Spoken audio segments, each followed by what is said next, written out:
South Korea hasn't escaped COVID, but its cases are 10 times lower than Canada's, in spite of a larger population crammed into a nation the size of southern Ontario. Key to South Korea's success is its first line of defense: intense, detailed screening for everyone arriving from abroad. From the moment I landed to the moment I was at the airport, it took me over 24 hours. We hired Seoul-based journalist Raphael Rashid to share with us the documentation of his return journey, beginning with a COVID test immediately on arrival. And they took me out onto the tarmac near the runway to get tested. It was about minus 10 degrees, it was very windy, but obviously authorities were taking no chances. They provided him a KN95 mask, isolating him and all other passengers, each signing a legal agreement to isolate for 2 weeks. But first, a bus takes them all to an airport holding area, providing meals while they wait.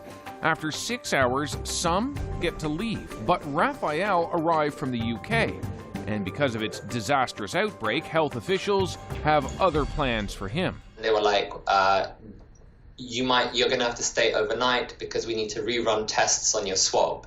He's given a bed, still at the airport, more food, until finally, the next day, escorted to a sealed-up quarantine taxi and taken home. And once I finish my self-isolation period, I'll be tested again. So I'd be taking a very, very big risk if I were to leave my house now. And face immediate deportation, which I would rather not do. Is all this worth it in your mind? Of course. I mean, for me, these are just small inconveniences. It seems to work, too. South Korea has had next to no travel-connected cases. And when it comes to time in quarantine... Hi, Hofer, I'm David. Hi, David. It's Hofer. Nice to meet you. Hofer Chen is something of an expert. How many times since COVID started have you done quarantine because of travel? I've done 4 times. I'm coming to my 5th time of quarantine next week while I'm going back to Taiwan from China. Hello, so this is how you travel in China. Basically, you need to scan a health code, and then if your code shows green light, you can pass.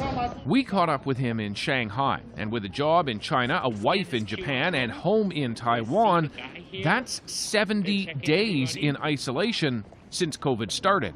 Each nation's entry requirement is also different. In China, it's a forced centralized quarantine in designated hotels. In Hong Kong and Taiwan, you're allowed to do home quarantine, but it's also hard. Why? Because in Hong Kong, there's a location-based wristband that you need to wear, as well as they track your phone number, the signal, the location of the signal. So you need to wear that wristband. I've heard people who caught it intentionally, and then the police came over to the door. In a highly publicized move in Taiwan, one man was even fined $4,500 for leaving his room for 8 seconds. Strict public adherence to the rules means Taiwan, home to 23 million people, can safely now hold large gatherings. They have reason to celebrate. Taiwan's only had 800 cases, just 7 deaths. Here's the checkpoint. And Hofer is now there, visiting his family, but first settling in for another 14-day quarantine. If it sounds tedious to you, consider Ireland's Lord of the Dance crew. They managed to, let's say, occupy themselves in this Taiwan hotel. No time to Netflix here, and no exceptions from the rules. The price of performing in the country is quarantine. One of the few nations in the world that can even have performances now, largely because they've got COVID under control. Across many Asian nations, the rules are strict. The consequences of breaking them stricter still. And it sends a signal. Travel is a privilege. When you return, the safety of society trumps any individual freedom. David Common, CBC News, Toronto.